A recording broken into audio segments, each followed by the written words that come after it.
সময়টা মোটেও ভালো যাচ্ছে না নেইমার জুনিয়রের। বার্সেলোনা ছেড়ে পিএসজিতে যোগ দেওয়ার পর থেকেই একের পর এক ইনজুরি ক্যারিয়ারকে অতিষ্ঠ করে তুলেছে ব্রাজিলিয়ান তারকার। সেই ধারা এখনও রয়েছে। বর্তমানে ইউরোপীয় ফুটবলের পাট চুকিয়ে নেইমার চলে এসেছেন সৌদি আরবে। সেখানেও খুব বেশি ম্যাচ খেলা হচ্ছে না নতুন ক্লাব আল হিলালের হয়ে।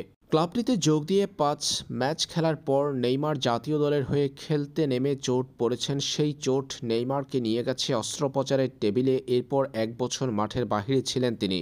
কদিন আগে এসিএল ইনজুরি কাটিয়ে ১ বছর পর মাঠে ফিরলে কেবল ৪২ মিনিট খেলতে পেরেছেন নেইমার। ২ ম্যাচে বদলি ফুটবলার হিসেবে মাঠে নামা ব্রাজিলিয়ান তারকা ৪২ মিনিট খেলে আবারও হ্যামস্ট্রিংয়ের চোটে পড়েছেন। কবে আবার মাঠে ফেরা হবে নেইমারের, সে বিষয়টি একেবারে অনিশ্চিত। এর মাঝে গুঞ্জন চলছে আল হিলাল নেইমারকে ছেড়ে দিতে চায়। ব্রাজিলিয়ান সুপারস্টারকে নাকি সান্তোসের কাছে বিক্রি করে দিচ্ছে আল হিলাল। এদিকে সামাজিক যোগাযোগ মাধ্যম টুইটারে নেইমার জুনিয়রের দলবদল ইস্যু এখন ট্রেন্ডিং টপিক।